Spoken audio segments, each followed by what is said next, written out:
नमस्कार, मैं हूं आपके साथ अबू हुरैरा और आप देख रहे हैं prime debate India. Jammu Kashmir में लैंड लीजिंग में बदलाव किया गया है। नए नियम पूरे यूटी के लिए एक तरह से लागू हो गए हैं। जम्मू कश्मीर सरकार ने आधिकारिक पत्र में बाकायदा इसकी अधिसूचना भी जारी कर दी है और यह कानून एक तरह से जो बदलाव किया गया है यह एक तरह से लागू कर दिया गया है। और सरकार ने यह भी कहा है कि इस बदलाव के बाद जम्मू कश्मीर में डेवलपमेंट होगा, तरक्की होगी और एक नया कश्मीर देखने को मिलेगा।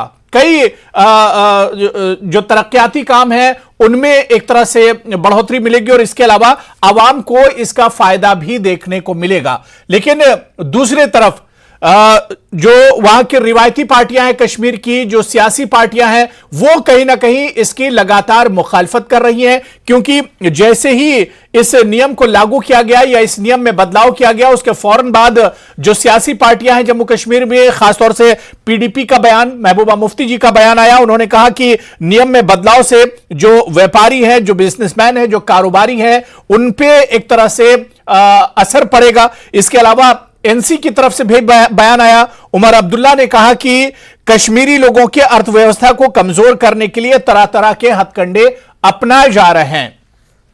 आखिर जो सियासी पार्टियां हैं उन्हें किस तरह की परेशानी है और ये आखिर किस तरह से इस पर सवाल उठा रही है, कहां पर परेशानी आ रही, कहां पर दुश्वारी आ रही है? क्योंकि सरकार कह रही है कि इस बदलाव के बाद जम्मू कश्मीर में एक तरक्की का बदलाव नजर आएगा, एक नया जम्मू कश्मीर नजर आएगा और लोगों को इससे फायदा होने वाला है। आखिर परेशानी कहां पर है, कहां पर कंसर्न है, इसी पर हम आज प्राइम डिबेट इंडिया में चर्चा करेंगे। बहुत खास मेहमान मेरे साथ जुड़े हुए हैं। बहुत जल्दी अपने मेहमानों का आपसे इंट्रोडक्शन करा देता हूं। मेरे साथ डॉक्टर रतनलाल गुप्ता साहब हैं, जो कि जम्मू प्रोविंशियल प्रेसिडेंट है जेके नेशनल कॉन्फ्रेंस के। मेरे साथ आरएस चिप साहब भी हैं, जो कि साबिक फॉर्मर मिनिस्टर हैं और सीनियर लीडर हैं डेमोक्रेटिक आजाद पार्टी के। आरएस चिप साहब और रतनलाल गुप्ता जी, दोनों मेहमानों का बहुत स्वागत है न्यूज 18 जम्मू कश्मीर लद्दाख हिमाचल में। मैं सबसे पहले रतनलाल गुप्ता जी, सर आपसे ही शुरुआत करना चाहूंगा। सर, आखिर जो बदलाव किया गया है लैंड लीज एग्रीमेंट में, आप लोगों को या जो सियासी पार्टियां हैं या एनसी की खासतौर से बात करें, सर कहां पर कंसर्न है इसको लेकर, कहां पर दुश्वारी पेश आ रही है, परेशानी क्या है?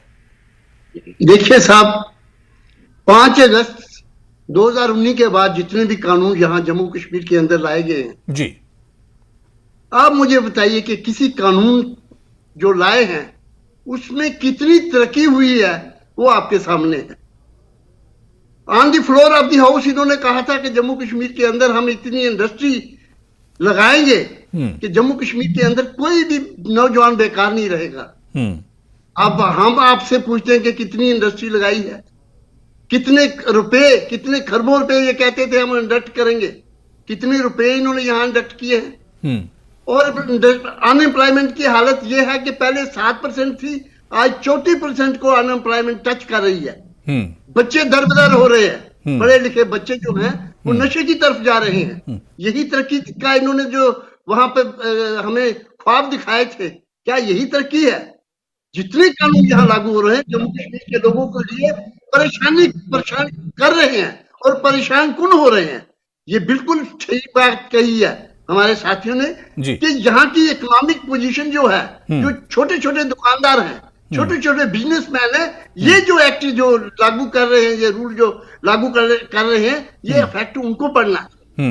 छोटी छोटी दुकानें पे बैठे हुए हैं, जो गवर्नमेंट नजूर लैंड पे बैठे हैं, जिनकी लीज पे है और जिनकी लीज किसी की चल रही है, किसी की एक्सपायर हो रही है। और यहाँ तो बिल्कुल ऐसा था जम्मू कश्मीर के अंदर, कभी ये गरीब रियासत थी, लोगों को काम दिया जाता था कि 2 टाइम की रोटी कमाएं।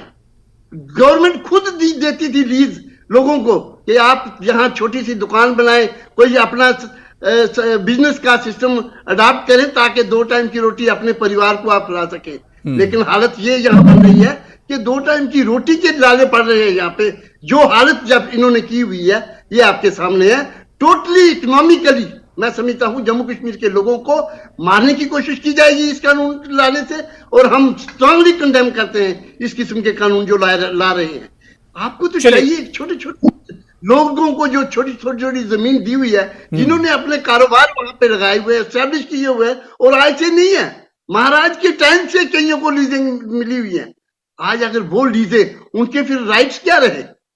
जिस जमीन की कीमत उस वक्त, आज महाराज के 1947 से पहले की, या 1947 के बाद की, या 1960 को जब बिल्कुल, यानी कहां पर दुश्वारी है वो तफसील से रतनलाल गुप्ता जी आपने बताया कि जिस तरह से जो बदलाव लैंड लीज में किया गया है, इसमें कई तरह की दुश्वारियां हो सकती हैं, कई तरह की परेशानियां सामने आ सकती हैं।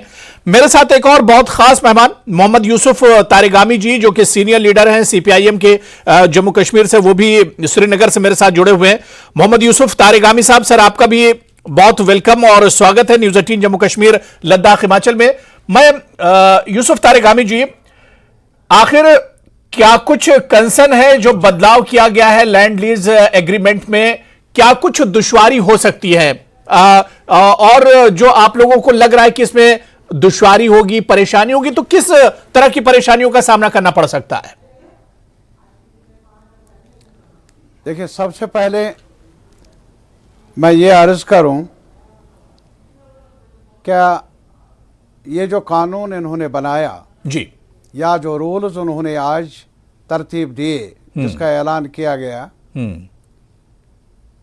ये कवानीन या ये तरामीम जी, एक नए एक्ट के तहत, जिसे हम रीऑर्गेनाइजेशन एक्ट कहते हैं, और रीऑर्गेनाइजेशन एक्ट अगस्त 2019 में पार्लियामेंट में यकतरफा तौर पर पास किया गया, और उसी दायरे के अंदर 1 साल के बाद जो यहाँ का ज़मीन के बारे में, डेवलपमेंट के बारे में कानून है जी, उसमें तरमीम लाई गई। और वो तरमीम है क्या? और मैं ये भी बताना चाहूँगा, सीपीएम की तरफ से मैंने उस तरमीम के खिलाफ भी सुप्रीम कोर्ट में अर्जी पेश की है, जहां 370 के बारे में 35A या रीऑर्गेनाइजेशन एक्ट के खिलाफ वहां एक और पिटिशन भी दायर की है सुप्रीम कोर्ट में मेरी तरफ से, इस कानून को चैलेंज करते हुए जो उन्होंने ज़मीन के कानून में बदलाव लाया या उसमें तरमीम लाई। मैं सिर्फ ये गुजारिश करना चाहता हूं, अभी कुछ वक्फा गुजरा जब मौजूदा इंतजामिया ने महाराजा बहादुर हरी सिंह मरहूम के तहजीब में छुट्टी का भी ऐलान किया उनके जन्म दिन पर। मैं उनको याद दिलाना चाहता हूं, ज़रा आप तारीख के जो सफ़े हैं उन पर नज़र डालिए। वो जो उनके वक्त में 1938 में ज़मीन के बारे में, ज़राअत के बारे में कानून बना, एलिनेशन एक्ट बना, वो खोलिए। आज एक तरफ आप महाराजा बहादुर के एजाज़ में गुन गा रहे हैं, हॉलिडे का ऐलान करते हैं, और दूसरी तरफ जो उन्होंने ज़मीन के बारे में कानून वज़ा किया, जिसको बाद में जो भी सरकारें आई उन्होंने बरकरार रखा, ये जानते हुए, क्योंकि उसमें दिफा था उस कानून में जम्मू के किसानों के हक में, कश्मीर के, लद्दाख के किसानों के हक में। अरे साहब, आज भी देख लीजिए, जो महाराजा हरी सिंह ने इंस्ट्रूमेंट ऑफ एक्सेशन पर दस्तखत किए, एक रिश्ता जोड़ा मुल्क के साथ, उसमें आप देख लीजिए कि आपका यानी रियासत जम्मू कश्मीर लद्दाख का जुरिस्डिक्शन क्या था। ये जो परमानेंट रेजिडेंस का ताल्लुक है, भूल जाइए आप और लाज को। मैं सिर्फ यही कहना चाहूंगा, जरा महाराजा हरी सिंह की करनी पर नजर डालिए। और जहां तक 1938 के लैंड एक्ट के बारे में, जो एलिनेशन एक्ट है, उसमें जो वज़ा करदा हुकूक हैं किसानों के, क्या वो आपने बदले नहीं? कब बदले? 2020 में, एक साल के बाद, 2019 5 अगस्त के बाद, जिसको मैंने चैलेंज किया। और आज आपने जो किया उसी कानून के तहत किया जो 2020 में वजह किया, बगैर मुशावरत के, बगैर बहस के। न पंचायतों में बहस नहीं। सुन लीजिए मेहरबानी करके, प्लीज। मैं एक चीज बताना चाहता हूं, जी जी, जमीन के हक पर, जो जमीन पर राइट्स कॉन्स्टिट्यूशन ने हमें दिए हैं, अरे साहब, असेंबली में बहस होनी चाहिए। कहां आपके पास वो जिगर कहां से लाऊं जो आप जुर्रत करें असेंबली का चुनाव करके और इस किस्म के कवानीन पर बहस कर लें? नहीं, तारिगामी साहब कर लें। मोहम्मद यूसुफ तारिगामी साहब, अब इस पर ताकत नहीं। आपका जो कंसर्न है, आपका जो कंसर्न है, इस पर हम बीजेपी से जवाब ले लेते हैं। जो सवाल आप उठा रहे हैं, इसी का जवाब हम बीजेपी, मैं जी, आप जरूर ले लीजिए, लेकिन एक गुजारिश है जी, बीजेपी के मेरे जो भी साथी होंगे, मैं उनका एहतराम करता हूं, लेकिन इतना कहूंगा, यार छोड़ यारा पॉलिटिक्स की ये जो लंतरानियां, जम्मू के आवाम के साथ जो वादे हैं जमीन के बारे में, मैं और कुछ नहीं कहूंगा जी, कश्मीर के बारे में, अरे आप खोटे दाम बेचेंगे हमारे जमीन को बैरूनी साहूकारों को? आप क्यों हमारे तमन्नाओं को, एस्पिरेशंस को, उनका एहतराम करना सीखो। ये मेरी गुजारिश है बीजेपी के कारकुनों से। मेरे साथ डॉक्टर निर्मल सिंह साहब, जो कि फॉर्मर डिप्टी सीएम है जम्मू कश्मीर के, और इसके अलावा सीनियर लीडर हैं बीजेपी जम्मू कश्मीर के, वो भी मेरे साथ जुड़ चुके हैं। डॉक्टर निर्मल सिंह साहब, आपका भी बहुत स्वागत है न्यूज 18 जम्मू कश्मीर लद्दाख हिमाचल में। इससे पहले आप मोहम्मद यूसुफ तारिगामी साहब को सुन रहे थे, और इनके अलावा रतन लाल गुप्ता साहब, आरएस चीफ साहब भी इस चर्चा में हमारे साथ जुड़े हुए हैं। मैं डॉक्टर निर्मल सिंह साहब आपके पास ही आना चाहूंगा। मोहम्मद यूसुफ तारिगामी साहब को आपने सुना, और इससे पहले यही कुछ बातें रतनलाल गुप्ता साहब भी रख रहे थे। इनका कंसर्न है कि जो बदलाव कानून में किया गया है, लैंड लीज में जो बदलाव किया गया है, इसके असरात अच्छे नहीं होंगे। देखिए, एक तो मैं सभी साथियों को सुन नहीं पाया। मेरे मित्र तारिगामी साहब इस डिबेट में हैं, बड़े संजीदा आदमी हैं, उनकी कुछ बातें मैंने सुनी है जी। अच्छी बात तो यह लगी कि महाराजा हरीश सिंह की काफी सिफ्त कर रहे थे। उन्होंने जो कई प्रकार के कानून लाए, उनकी इसमें काफी सिफ्त कर रहे थे।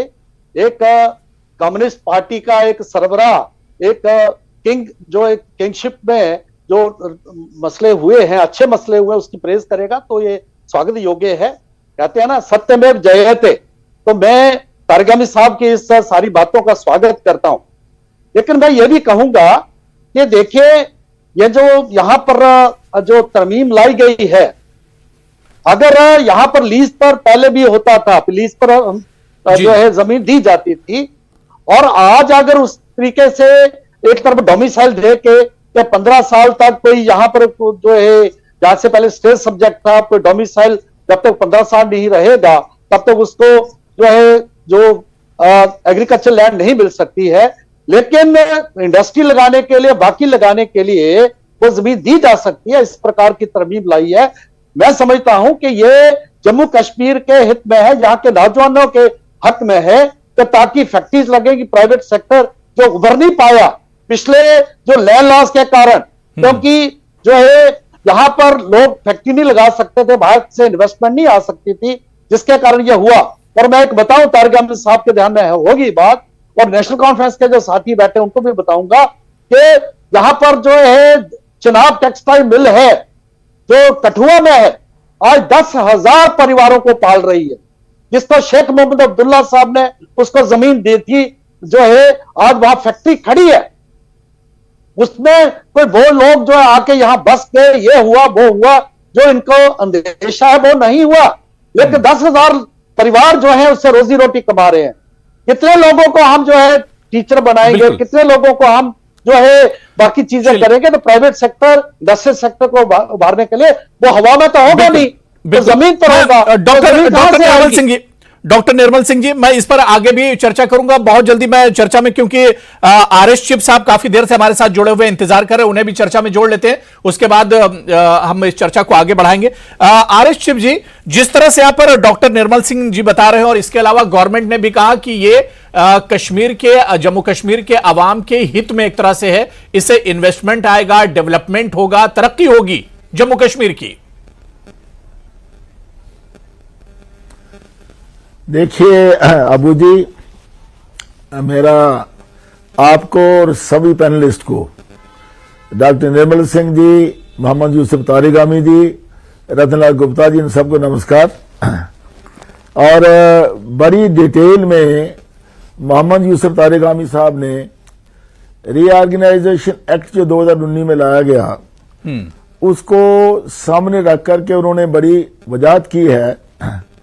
मैं ज्यादा लंबी डिबेट में नहीं जाना चाहूंगा, लेकिन ये मैं कहना चाहूंगा कि ये जो कानून जो 9 दिसंबर से SO 668 के तहत जो लागू किया जाएगा, मैं समझता हूं कि ये एक बड़ा हेस्टी स्टेप है। पहले ये देखना पड़ेगा कि जिन लोगों को ये चाहते हैं कि वो जमीन खाली कर दें, और खासकर जो रेजिडेंशियल पर्पज के लिए है, जो लीज पर है, और अगर वो नहीं खाली करेंगे तो उनको फौरन इविक्ट किया जाएगा। तो मैं ये कहना चाहूंगा कि जितने भी कानून 5 अगस्त 2019 के बाद लाए गए हैं, उन सबको मद्देनजर रखते हुए जी।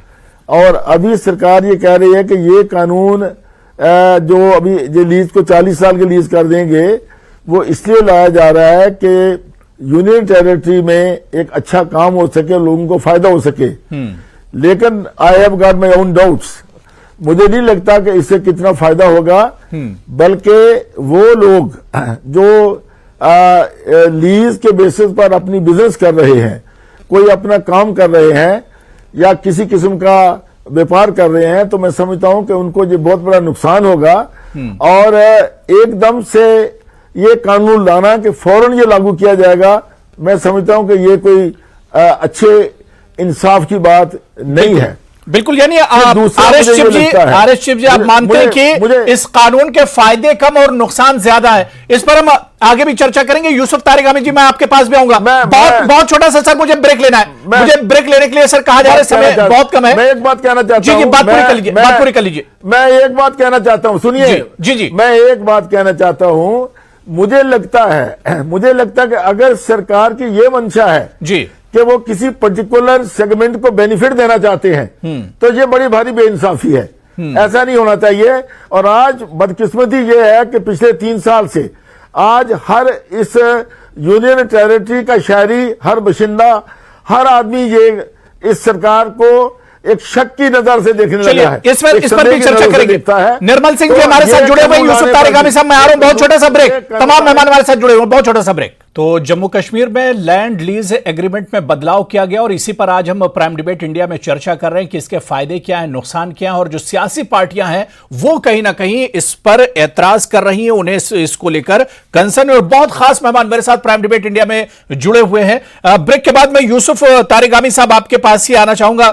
मोहम्मद यूसुफ तारिगामी जी, ब्रेक पर जाने से पहले आपने डॉक्टर निर्मल सिंह को सुना, उन्होंने बताया कि किस तरह से विकास के हित में है, जम्मू कश्मीर के आवाम के हित में है, और इसके अलावा इससे बहुत से तब्दीलियां देखने को मिलेंगी, डेवलपमेंट और तरक्की इससे देखने को मिलेगी इस कदम से। मैं एक गुजारिश करना चाहूंगा जी कि उन्होंने एक सवाल उठाया कि पहले भी कुछ जमीन लीज पर दी गई। जी, ज़मीन लीज पर दी गई, लेकिन असेंबली में बहस हुई, कैबिनेट में बहस हुई। आज एक कमेटी बना रहे हैं फाइनेंशियल कमिश्नर रेवेन्यू के क़यादत में, अफसरों की कमेटी, और वो हमारे बारे में फैसला कर लें। असेंबली और अफसरों की कमेटी, अरे हमारा मुल्क अब भी जमहूरी है और अब भी मुल्क में कॉन्स्टिट्यूशनल ऑर्डर है। अगर हम दूसरी जगहों पर चर्चा करते हैं असेंबली में, यहां 2018 से आज तक असेंबली नहीं, असेंबली चुनाव होने दीजिए, तब जाकर वहां कोई एक्ट असेंबली पास करें, कानून बनाए, लोगों के नुमाइंदे होंगे, लोगों के सामने जवाबदेह होंगे। दूसरा, इसके अलावा मैंने रीऑर्गेनाइजेशन एक्ट के तहत जो जमीन के कानून में 2020 में एडमिनिस्ट्रेशन ने यकतरफा तौर पर तरमीम की जी, मैंने उसे चैलेंज किया है ऑनरेबल सुप्रीम कोर्ट में। अभी आज ही जब चीफ जस्टिस ऑफ इंडिया और उनके दूसरे जज साहब ने यह कहा कि हम इन पिटिशंस पर गौर कर लेंगे, इंतजार कीजिए ना, उसमें मेरी पिटिशन भी है, जमीन के बारे में भी है, इंतजार कर लीजिए कि चीफ जस्टिस साहब ऑनरेबल सुप्रीम कोर्ट क्या फैसला सुनाती है। ये दो इश्यूज है मेरे। नहीं, बिल्कुल ठीक है। मैं इससे डॉक्टर निर्मल सिंह जी इसका जवाब देंगे। मैं रतनलाल गुप्ता जी से भी एक क्वेश्चन ले लेता हूं। रतनलाल गुप्ता जी, उमर अब्दुल्ला साहब ने या एनसी ने एक तरह से इस पर तशवीश जाहिर की, कंसर्न जाहिर किया कि इससे कश्मीरी लोगों की जो अर्थव्यवस्था है, जो इकोनॉमी है, वो एक तरह से कमजोर होगी। देखिए, ये बिल्कुल दुरुस्त फरमाया उन्होंने। ये सिर्फ कश्मीर में नहीं, जम्मू में भी यही हालत होगी। आप देखते जाइए, ये तपश जो है जम्मू वालों को भी लगेगी, ऐसी कोई बात नहीं है। हमारा ये कहना है कि 50 साल से या 60 साल से या 100 साल से जिन लोगों ने छोटी छोटी बिजनेस एस्टेब्लिश करके रखे हुए हैं, आप उनका अंदाजा लगाइए। आप उनको उजाड़ के दूसरों को देने की कोशिश करेंगे, ये कौन सी तरक्की हुई है, मुझे बताइए। चलिए, ठीक है, देखिए, मेरे पास टाइम की कमी है, समय मेरे पास बहुत कम है। मैं आर एस चीफ साहब से भी एक सवाल ले लेता हूं। आर एस चीफ साहब, मैं 5 अगस्त 2019 के बाद सरकार जम्मू कश्मीर में जो भी कदम उठा रही है, जो जम्मू कश्मीर की रिवायती पार्टियां हैं, ट्रेडिशनल जो वहां की सियासी पॉलिटिकल पार्टियां, वो सवाल जरूर उठाती हैं, चाहे वो अवाम के हक में हो, जम्मू कश्मीर के डेवलपमेंट के हक में हो, लेकिन उस पर सवाल जरूर उठाया जाता है। आर एस शिव जी, देखिए, ऐसा है, मैं बड़े शार्ट लफ्जों में कहना चाहूंगा जी। पहली बात तो यह है कि रीऑर्गेनाइजेशन एक्ट जब 5 अगस्त 2019 को लागू हुआ जी, उसके बाद में कितने फैसले लिए गए, और सरकार ये कहती रही कि ये सब फैसले जो हैं ये लोगों के हक में हैं। आज ये जो फैसला लिया गया और एक अफसरों की कमेटी बनाई गई, मैं कहता हूं कि इसमें जल्दी क्या है। जब ये सारा मैटर, रीऑर्गेनाइजेशन एक्ट का सारा मैटर उच्चतम न्यायालय में देखा जा रहा है जी, तो मैं समझता हूं कि इसमें कोई जल्दी नहीं होनी चाहिए थी। और अल्टीमेटली जिन लोगों को आप फौरन विदाउट गिविंग एनी टाइम जिनको आप एविक्ट करेंगे, तो ऑब्वियसली अल्टीमेटली लोगों की जो इकोनॉमिक कंडीशन है, डॉक्टर निर्मल सिंह जी, उस पर सरकार, आप लोग और सरकार एक तरफ कहते हैं कि जो नियम लाया गया है, जो बदलाव किया गया है, इससे अवाम का फायदा होने वाला है, ये अवाम के हित में है, लेकिन दूसरी तरफ जो वहां की सियासी पार्टियां हैं, उन्हें कहीं ना कहीं इत्मीनान नहीं है, वो परेशान है। हमें ये बताइए हित में क्या है, हमें ये बात बताइए। नहीं, जवाब दे रहे हैं डॉक्टर निर्मल सिंह साहब, जवाब दे रहे हैं। जी, जवाब दे रहे हैं जी।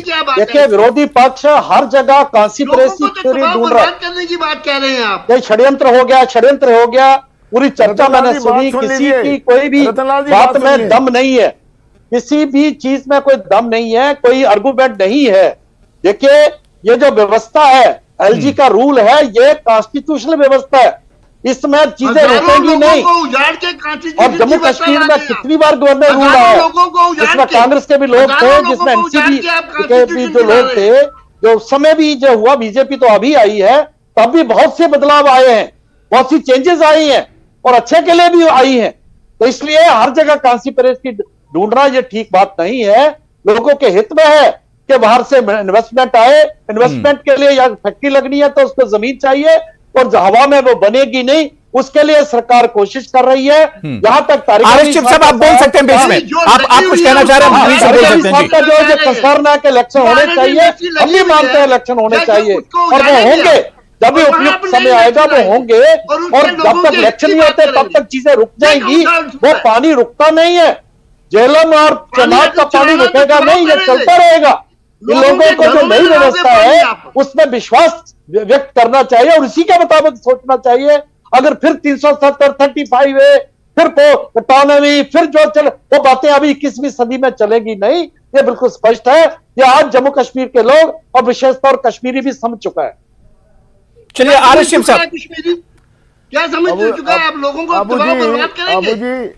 जो निर्मल सिंह जी ने ये कहा है जी कि एलजी की व्यवस्था जो है वो कॉन्स्टिट्यूशनल व्यवस्था है, हम इससे बिल्कुल एग्री करते हैं। लेकिन डेमोक्रेसी में जो भी कॉन्स्टिट्यूशनल व्यवस्था हो, सबसे पहले लोगों का हित देखा जाता है, लोगों का फायदा देखा जाता है। अगर उसका लोगों में लाभ नहीं है, फायदा नहीं है, तो ऐसी व्यवस्था से क्या करोगे आप? इसलिए मैं कहता हूं कि इसमें कोई इतनी जल्दी करने की जरूरत नहीं थी।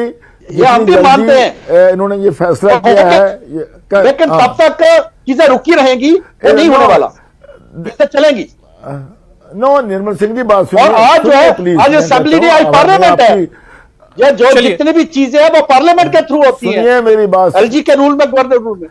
निर्मल सिंह जी, निर्मल सिंह जी, हम भी अंडरस्टैंड करते हैं इस बात को, हम भी अंडरस्टैंड करते हैं जो बात आप कह रहे हैं।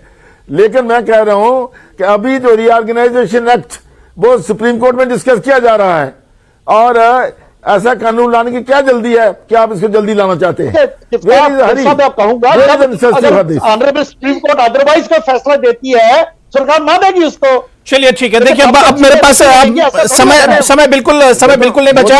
ये देखना बहुत अहम होगा कि जो बदलाव कानून में किया गया है जम्मू कश्मीर में, क्या इस बदलाव के बाद वाकई में जो डेवलपमेंटल जो बदलाव है या जो तरक्की होगी, या इसके अलावा आवाम के हित में वाकई में यह फैसला होगा, देखना बहुत अहम होगा। बहुत बहुत शुक्रिया, बहुत अच्छी बातचीत हुई। डॉक्टर निर्मल सिंह साहब, मोहम्मद यूसुफ तारिगामी जी, रतनलाल गुप्ता साहब और डॉक्टर आरिफ शिव जी, सभी का बहुत बहुत शुक्रिया इस चर्चा में जुड़ने के लिए। नमस्कार।